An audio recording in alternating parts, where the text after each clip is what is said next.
Why do some companies stand out while others seem to merely show up? That's what we'll explore with leaders across multiple industries to hear how they're creating better experiences by design. And now your host, Susan Quinn.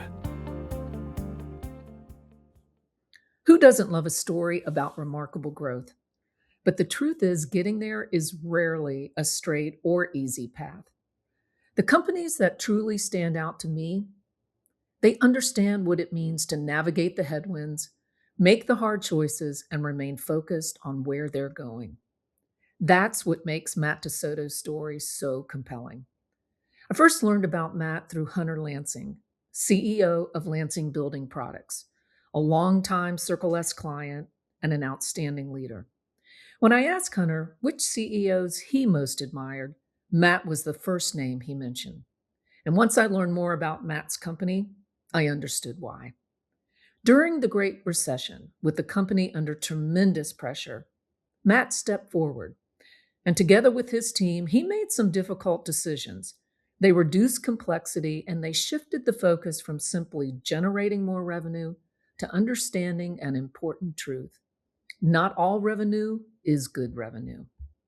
Those choices created a foundation for remarkable growth. Today, MITER Brands has a little more than $3 billion in revenue and a bold vision to build the most valued window and door brand in America. There is a lot to learn in this conversation. Matt, welcome to Better Experiences by Design. I am delighted to have you with us today, and we have so much to talk about, so we're going to jump right in. Tell us about the origins of the company and how your family eventually became part of it. Well, thanks, Susan. It's my honor to be here. Thanks for having me. Yeah, well, MITER isn't a household name just yet, but we're working on that. And the company dates back to 1947 specifically. It was started as a window screen fabricator, selling window screens, in some cases door to door in the early years, but then more on to selling window screens to window and door fabricators. My dad went to work for the business in the mid 50s. This is his 70th year. So 1956, he started in the business. Wow. And so he would take on hours after school and weekends. So started in janitorial work. And then by the 80s, he took on president of now one of the divisions of the business, which was window screens and windows and doors. And then by the late 90s, the founder didn't have a succession plan. And so in 97, our family became a shareholder, and we navigated a pretty big boom in the early to mid 2000s in housing. We navigated that for a couple of years, but then along came the Great Recession, which we really started to feel mid to late 2006, and then it got more intense as the years went on. And it was around spring of 2008 that we started to, the banks and bondholders that were in our business, we didn't have a lot of debt, but we had enough that they were interested. They began to, make the calls and say, hey, the terms of our credit facility would suggest that you have some more time. We're just uncomfortable with your sector. And the banks were really looking to have a voice to talk about this most significant part of the holding company. And I sort of self-promoted. I was sensing we needed to have a voice. And my dad, for probably many reasons, was uncomfortable picking between one of his two sons.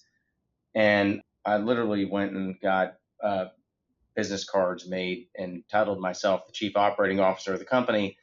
I had a letter that I drafted and I gave it to my dad and I asked him to sign it. And then I would start talking with the banks as the day-to-day operator of this business. Wow. And that was somewhere in 2008. And that was probably the biggest transition that ultimately allowed me to earn the opportunity I'm in right now. That's powerful. You didn't wait to be invited to the table. You kind of pulled the chair up and said, I see something maybe that others don't see. So talk about that. What did you see at that time? The biggest driver behind it was fear, to be very, very transparent. I was very scared that we were going to lose the business. So even though we didn't have a lot of leverage, we were not producing much, and I didn't think we had a really good story. for the banks. The sector wasn't very popular at that time. And there were two banks that were showing some level of interest, although still feeling pretty darn cold. And the options were growing thin as far as how we were going to operate the business going forward, and recognizing that, okay, we have a really special business that we have not operated well. And by the way, when I say we have not operated well, that was mostly on me, that we had very thin margins and they got a lot worse as a result of the decline in demand.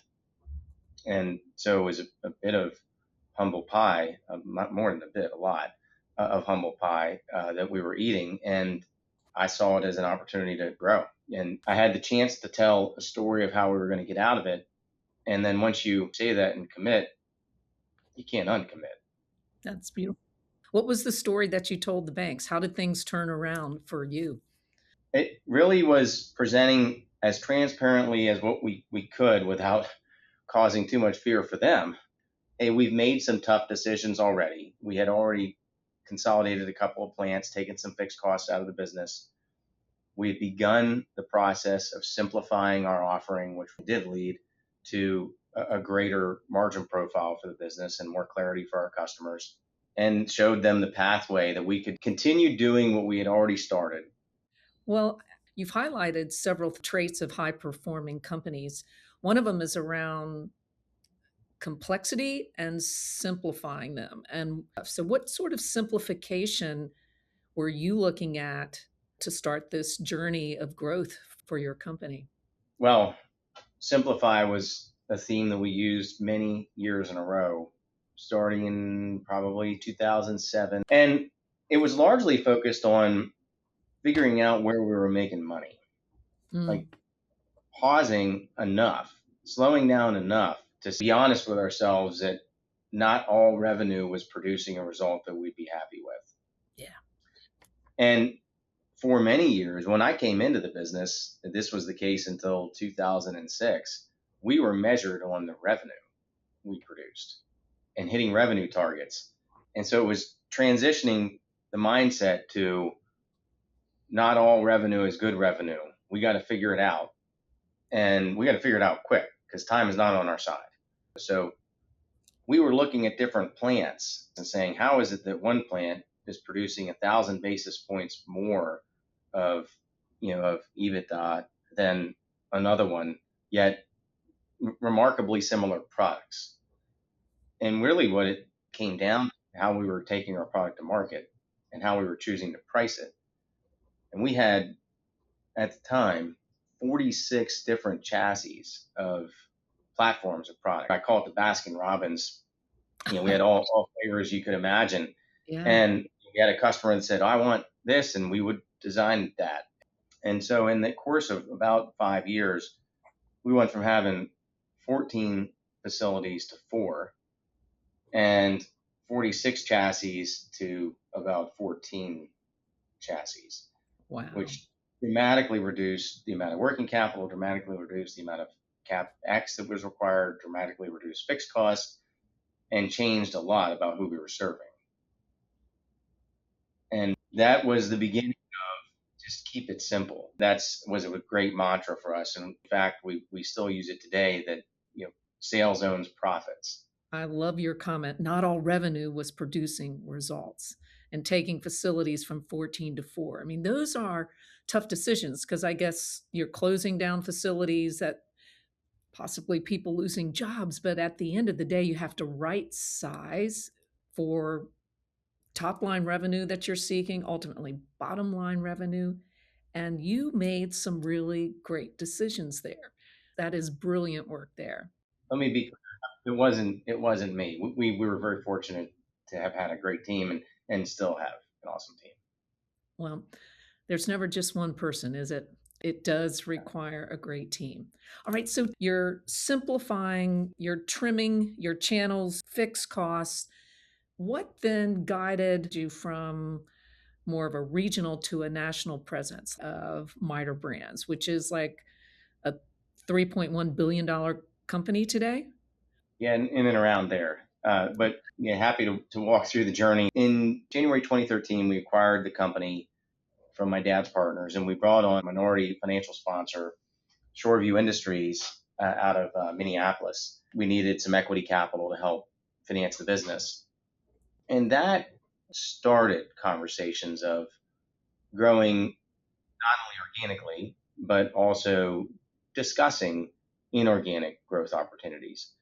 Then, thankfully, one of our larger competitors, well, our largest competitor out in the western part of the country, came for sale. It had been owned by a building products holding company called Masco. And Masco had bought this window business in 2001, and so they decided to divest it. Well, now here we were, had committed that we wanted to not only grow organically, but grow through acquisition as well. We had established our vision of building the most valued window and door brand in America. Mm. And the most valuable brand in the western part of the United States, where we had the weakest market position in our company, comes available. So it's like, well, geez, these stars are aligning pretty well. Yes. We ought to lean in and go after this. And it was equal size in revenue to us, actually had more team members than what we had at that point, more facilities than what we had at that point.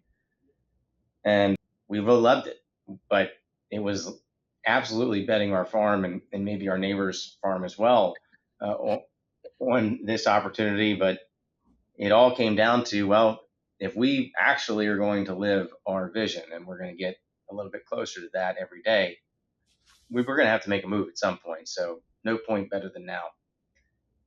We were acquiring a company of equal size from a much bigger business than what we were. And because we hadn't done acquisitions before, they were looking at us like, is this for real? Can these guys actually pull it off? It was certainly a risk, but that was value packed with a ton of stuff. One thing that stands out to me is not everyone has a succession plan.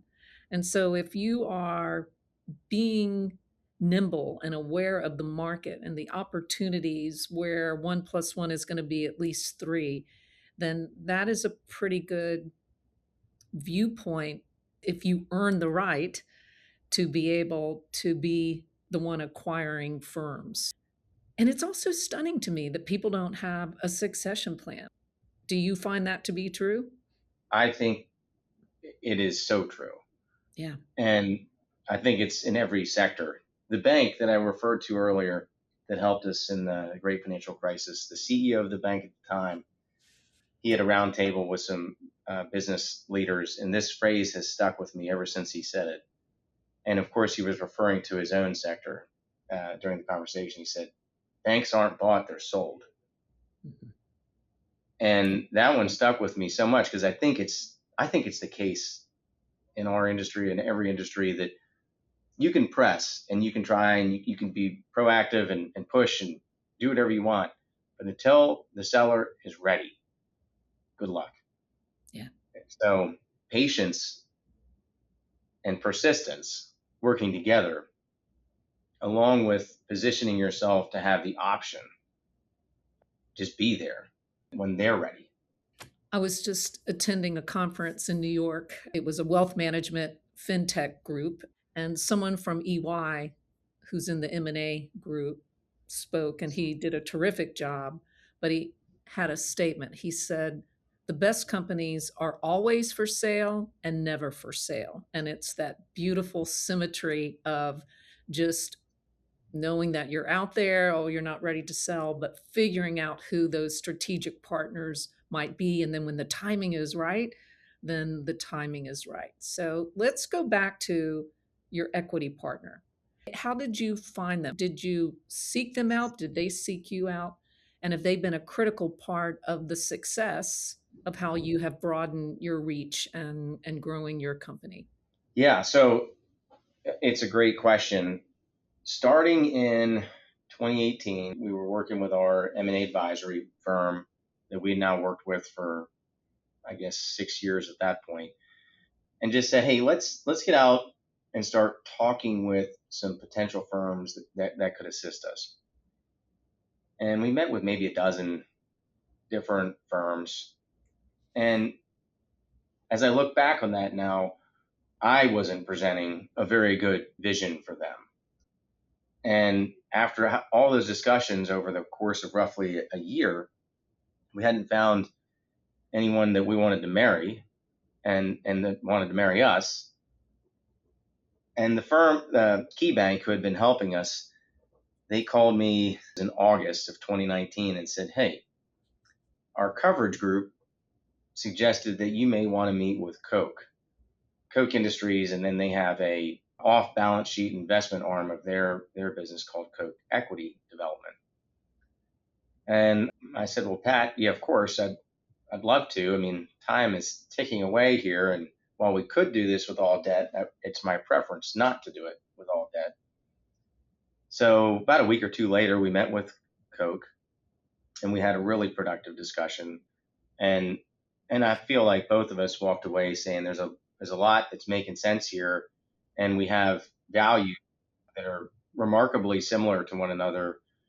Maybe we didn't say things the exact same way, but we were getting to the same endpoint as far as what mattered most to us. So they invested. That was end of August, and they were able to get up to speed on our business, which I suspect they had already studied a little bit, and then get very comfortable with investing into the space, which they had been studying for some time. But through the discussions early on before we acquired Milgard, and then as we continued in the years that went by, one of the things I believe they got very comfortable with is that we were long the business. We were not trying to sell our company, but we were very focused on growing as a team.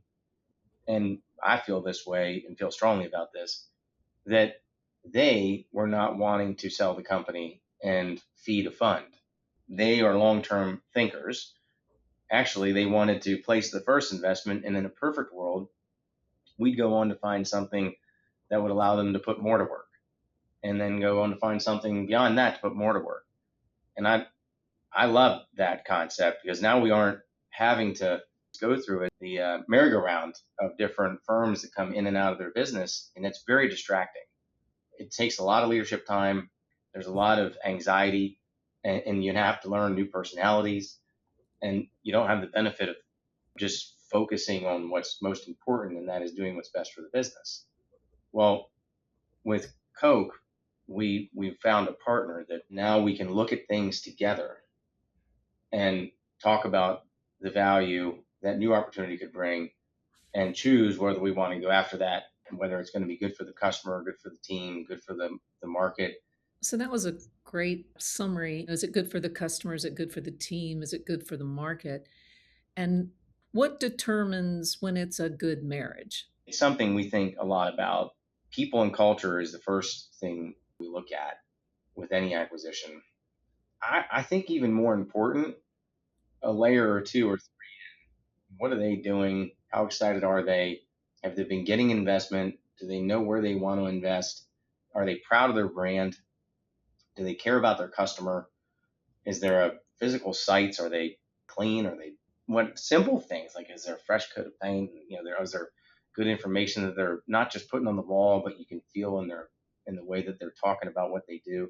Do they have community action? Are they investing into the communities that invest into them? So there's a lot of things that come into people and culture. After that, we're looking at brand position. What do the end markets look like? How are they getting the products to market? Are the channels similar or not to how we're doing that today? What's market ownership? What's the primary competition? Why are they winning? Why are they losing? And then from there, we'll go to products and systems. Products and systems are at the end. By far most important to us as people, and then we'll get into brand position and market position. I agree with you 100% and more than that. From where I sit, those guiding principles are foundational. The vision, the who you are, they do guide that culture. You have a competitive advantage. Let me go to this one question. Growth is fun, it's exciting, you're scaling.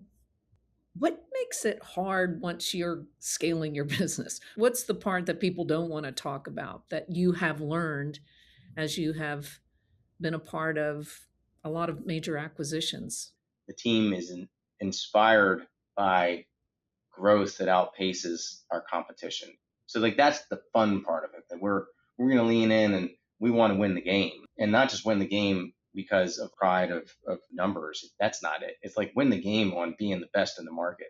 I have found that the most difficult thing for me, and I observe it with the leaders that I work with directly, is figuring out that which we shouldn't be as involved in. That being said, if we want to continue to lead the businesses the way that we were when it was a tenth of the size, my suspicion is we'll suffocate a lot of really great people and we'll run them off because the best ones will just leave. They don't want that.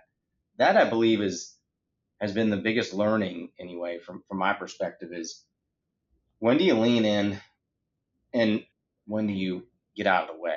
We've just got to be really heads up and looking around all the time for talent that wants to grow and give them the opportunity to grow and get out of their way. Give them support, invest. Guidance coach is very different than go do and let me know how it went. Well said. Companies listening, you have to invest in the educational component, the processes, all of those things. But if you're still in the weeds, they will not be hanging out in that landscape with all those weeds. They do want to grow. And that's one of the main things we see in working with firms to help grow, to attract and retain talent. And it's harder today, perhaps. But when you do your job well, and I love your recognition that some of the things you did in 10 years ago, 12 years ago, you shouldn't be doing today. What do you do today? What is your role today? What do you not do? And where should you focus as more of a seasoned CEO? What I don't do, that one I'll have to think about that one a little bit. You probably should interview some of the folks that I work with day to day, and they could give you a good list of things that I shouldn't be doing. But I do believe that one of the most important aspects of a CEO is to establish a vision and stick to it. And if you want to change the vision, it's just fine. I mean, and that vision can be changed at any time.